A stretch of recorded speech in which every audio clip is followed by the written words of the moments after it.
গিয়েছিলাম ভারতের মেঘালয় রাজ্যে। সেখানে আমরা কী করলাম, কিভাবে গেলাম, আমাদের অভিজ্ঞতাটুকু কেমন ছিল, তার বিস্তারিত নিয়ে আমাদের এবারের ব্লগ। আসসালামু আলাইকুম, আশা করছি সবাই ভালো আছেন। আলহামদুলিল্লাহ, আমরাও ভালো আছি।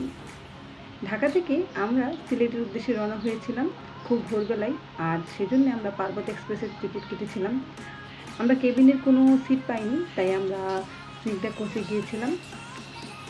পার্বত এক্সপ্রেস বাংলাদেশ রেল সার্ভিসের সবচেয়ে ভালো একটি রেল সেবা বলা হয়ে থাকে। তা সত্ত্বেও আমরা এবারের ভ্রমণে খুব ভোগান্তির শিকার হয়েছিলাম। যাই হোক, দেখতেই পাচ্ছেন চারপাশে খুব মনোরম দৃশ্য, চা বাগানের দৃশ্য। আমরা যাচ্ছি সিলেটের উদ্দেশ্যে। আমরা দুপুর নাগাদ পৌঁছে গিয়েছিলাম সিলেট রেলওয়ে স্টেশনে। আর আমাদের সিলেটে কোথায় থাকবো, কী করবো না করবো, তা কিন্তু ঢাকা থেকে আমরা বুক করে এসেছিলাম। আপনারা যারা আমার মতো ছোটো বেবি নিয়ে আসবেন, তারা চাইলে একদিন এখানে স্টে করতে পারেন, অথবা সরাসরি চলে যেতে পারেন তামাবিল বর্ডারে।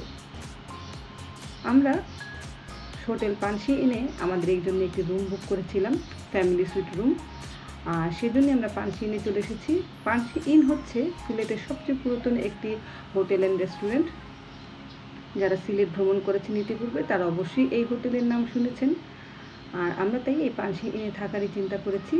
আমরা একদিন পানসি ইনে থাকবো এবং নেক্সট ডেতে আমরা তামাবিলের উদ্দেশ্যে রওনা দেব। আপনারা চাইলে কিন্তু স্টে না করেও যেতে পারেন, কিন্তু আমার ছোট বাচ্চা ছিল, আমি চাইনি কোনো হ্যাসেল নিতে, কিংবা বাচ্চা অসুস্থ হয়ে যাক এমনটা চাইনি। সেজন্যই আমি আসলে একদিন এখানে স্টে করে তারপরের দিন রওনা করেছিলাম। আপনাদেরকে একটু শর্ট করে দেখাচ্ছি হোটেল পানসি ইনের রুম ক্যাটাগরি আসলে কেমন। রুম কিন্তু বেশ বড়, এবং আমরা একটি ট্রিপল বেডের রুম নিয়েছিলাম, যার প্রাইস পড়েছিল পার নাইট 4,375 টাকা, উইথ ব্রেকফাস্ট অ্যান্ড ডিনার। 3 জনের জন্য সকালের নাস্তা এবং খাবার, রাতের খাবারটা ইনক্লুড ছিল, দুপুরের খাবারটা ইনক্লুড ছিল না। ওয়াশরুমটি কিন্তু বেশ বড় ছিল এবং সব কিছু এখানে ছিল। এই হোটেলে সব কিছুই ভালো ছিল, কিন্তু একটি জিনিস সিলেটে লক্ষ্য করলাম, ঠিক শ্রীমঙ্গলের মতোই এখানে কিন্তু কমপ্লিমেন্টারি টি কফির কোনো সেট আপ থাকে না। কেন থাকে না সেটা আমি নিজেও জানি না।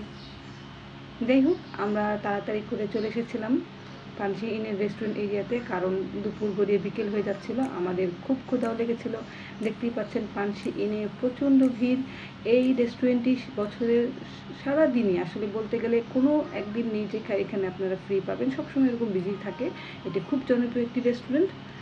একটু অপেক্ষা করার পরে আমরা আমাদের টেবিল পেলাম। আমরা বোয়াল মাছ ভর্তা প্লেটটা নিয়েছিলাম। অনেকগুলো ভর্তা ছিল, মাছের ডিমের একটি কারি ছিল, শাক ভাজি ছিল, আর একটি চিকেন বিরিয়ানি নিয়েছিলাম, আর দুজনের জন্য ভাত নিয়েছিলাম।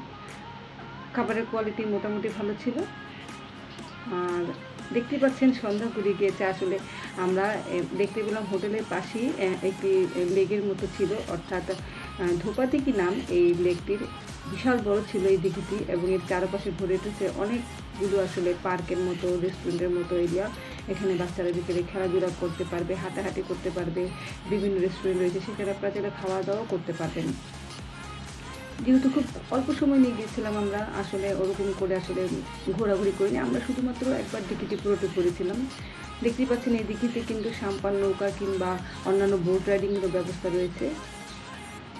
এখানে কিন্তু আপনারা অনায়াসে আপনাদের বিকেলটা কাটাতে পারেন, বাচ্চারা হাঁটাহাঁটি করলে খুব আনন্দ পাবে।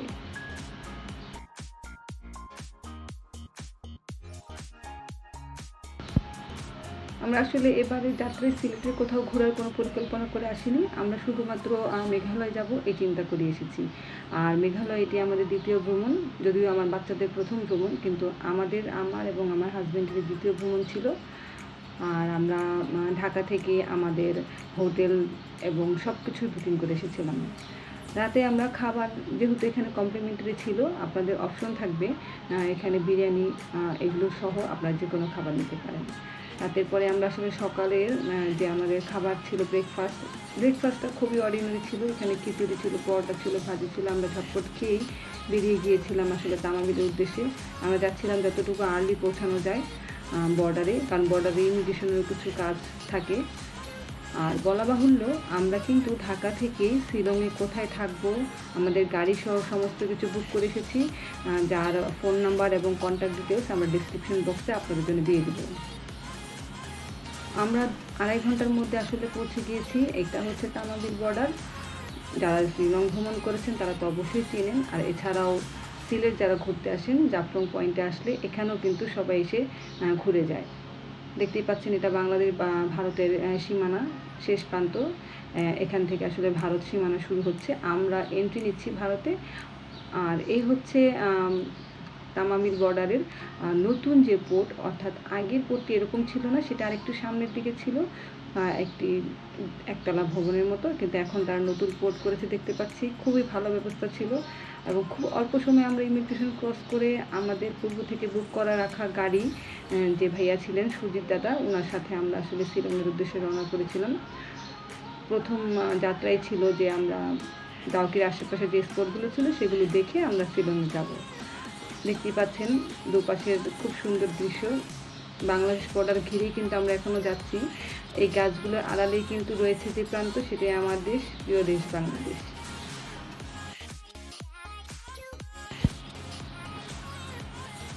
আমরা ঘুরতে ঘুরতে আসলে চলে এসেছি ডাউকি পয়েন্ট থেকে ঢুকতেই যে প্রথম স্পটটি, এটাকে তারা বারা হিল বা বড় ঝর্ণা, বা আমাদের দেশ থেকে এই ঝর্ণাটি দেখতে অনেকে আসেন।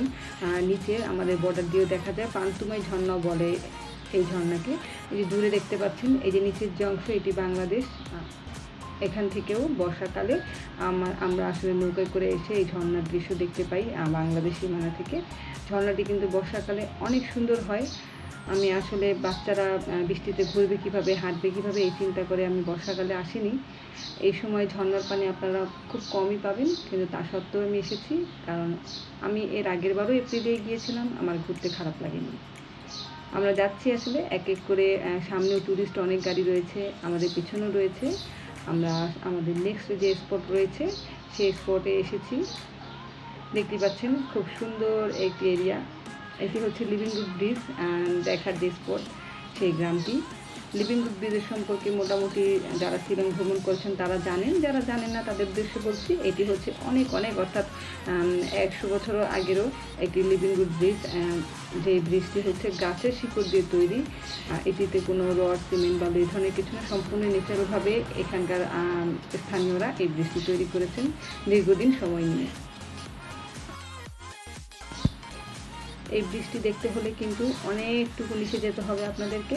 আমি কিছু দূর গিয়েছিলাম, যেহেতু এর আগে আমি দেখে এসেছিলাম, তাই এবার আর আমি নিচে যাইনি। আমার ছোটো বাচ্চা ছিল, যাওয়াটা অনেক কষ্টসাধ্য ছিল, আমি যাইনি। আপনাদের এই লিভিংউড ব্রিজে চলার পথে কিছু ইনফরমেশন দিচ্ছি। শিলং শহরে আপনারা চাইলে আপনাদের মন মতো অনেক হোটেল পেয়ে যাবেন, বিভিন্ন প্রাইজেরই রয়েছে। আমরা আমাদের একটি প্রাইজ অনুযায়ী একটি হোটেল বুক করেছিলাম সেন্ট্রাল পয়েন্টের ঠিক সাথেই। আর এছাড়াও আমরা যে গাড়ি রিজার্ভ করেছি সেই গাড়ি কিন্তু প্রতিদিন যে খরচ হবে তা হচ্ছে 3500 রুপি। আপনারা আপনাদের মতো করে কথা বলে নিতে পারেন, যদি কমে পেয়ে যান ভালো কথা, তবে আমরা কমে পাইনি। এটি ছিল লাস্ট প্রাইস আসলে, এখানে এখন প্রাইসটা প্রায় ফিক্সডই বলতে পারেন। তো পার ডে 3500 করে পে করতে হবে। এটা ছিল আমাদের গাড়ির খরচ। এছাড়াও বাকি যে খরচাগুলো হয়েছে বা হয়েছিল তা আপনাদের সাথে ধীরে ধীরে শেয়ার করব। চলুন এখন আপনাদেরকে একটু এই লিভিংউড ব্রিজে যাওয়ার পথে যে গ্রামটি রয়েছে মাঝে তা দেখাচ্ছি। দেখুন কত সুন্দর একটি গ্রাম, নিট অ্যান্ড ক্লিন। এটাই এই অঞ্চলের সবচেয়ে বড় বৈশিষ্ট্য। আপনি যেদিকেই তাকাবেন সব জায়গায় পরিষ্কার পরিচ্ছন্নতা অবশ্যই পাবেন।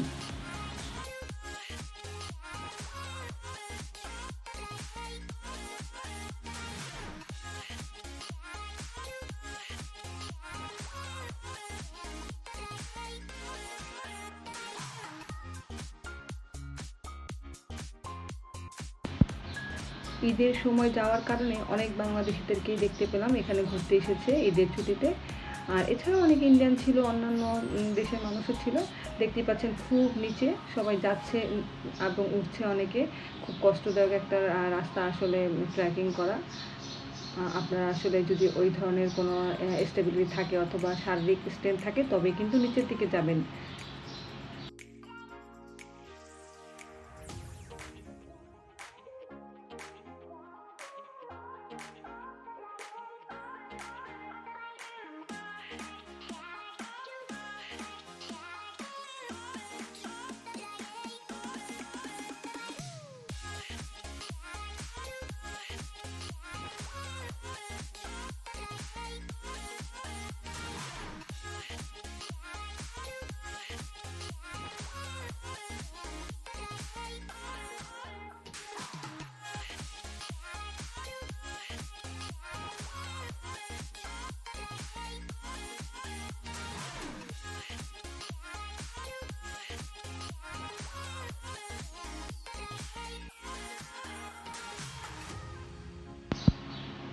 আমরা চেষ্টা করেছি লিভিং রুট ব্রিজে যাওয়ার যে ওয়েটা তা আপনাদের সাথে বিস্তারিতভাবে আসলে উপস্থাপন করার জন্যে, যাতে আপনারা বুঝে শুনে যেতে পারেন আর কি। কোনো রকমের আমরা আসলে এখানে কাটপিচ করিনি। আর এছাড়াও এখন দেখতে পাচ্ছেন লিভিং রুট ব্রিজ থেকে বের হওয়ার পরেই আপনারা দেখতে পাবেন একটি ব্যালেন্সিং স্টোন রয়েছে, অর্থাৎ এই পাথরটি ন্যাচারালভাবেই এখানে দাঁড়িয়ে আছে, কোনো রকম কোনো কিছুর ওপরে ভর দেওয়া ছাড়াই অনেক বছর যাবত রয়েছে। এর আগের বারও আমরা এটি দেখেছিলাম, এবারও দেখলাম তেমন কোনো কিছু না, একটা আসলে পাথর সে ব্যালেন্স নিয়ে দাঁড়িয়ে আছে। এটা আর কি খুব ইন্টারেস্টিং একটা ব্যাপার। জাস্ট এইটা দেখতে পাবেন, এখানে কিছু ছবি ক্লিক করতে পারেন। এরপরে আমরা চলে এসেছি এইখানকার সবচেয়ে আসলে বড় যে গ্রামটি রয়েছে এবং খুবই আকর্ষণীয় একটি গ্রাম, মলিকম ভিলেজ, অথবা বলতে পারেন সবচেয়ে পরিচ্ছন্ন গ্রাম যাকে বলা হয় এশিয়ার মাঝে। সেই গ্রামটি হচ্ছে এই গ্রাম। দেখুন চারপাশে কত সুন্দর পরিবেশ। তবে এর আগের বার যখন এসেছিলাম এত রেস্টুরেন্ট এখানে ছিল না, কিন্তু এবার অনেক রেস্টুরেন্ট, সেই সাথে অনেক বাড়িঘরও দেখতে পাচ্ছি। আসলে প্রতিদিনই বা বলতে পারেন প্রতি বছরই মানুষের ঘনবসতি হচ্ছে, অর্থাৎ মানুষ বাড়ছে, তো সব কিছুই বাড়ছে। আমার সামনে আমাদের ড্রাইভার দেখতে পাচ্ছেন, সুজিত দাদা, উনি আমাদেরকে নিয়ে যাচ্ছেন ভিতরের দিকে আসলে গ্রামের। কারণ প্রথমে উনি চাচ্ছিলেন আমরা একটু লাঞ্চ করে নিই, তো একটি রেস্টুরেন্টে নিয়ে যাচ্ছেন উনি আমাদেরকে। বলা বাহুল্য এখানে কিন্তু আপনারা অধিক চাকরিচুক্তিপূর্ণ কিংবা অনেক ইন্টেরিয়র ডিজাইন করা এই ধরনের কোনো রেস্টুরেন্ট পাবেন না। খুব ন্যাচারাল পরিবেশ এবং ন্যাচারাল রেস্টুরেন্টই এখানে পাবেন। তবে খাবারের মান নিয়ে কোনো কথা বলার কোনো সুযোগ নেই, তাদের খাবারের মান অতুলনীয় এবং সব কিছুই খুব ভালো। তাকিয়ে দেখুন একবার, একটি গ্রাম অথচ কতটা পরিষ্কার পরিচ্ছন্ন, কতটা সুন্দর করে তারা রেখেছে, এবং তাদের যে এটা একটি সম্পদ, এটা তারা আসলে তাদের কর্মকাণ্ড দিয়ে বুঝিয়ে দেয়।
আমরা শিলং শহরে আসলে পৌঁছে গিয়েছি।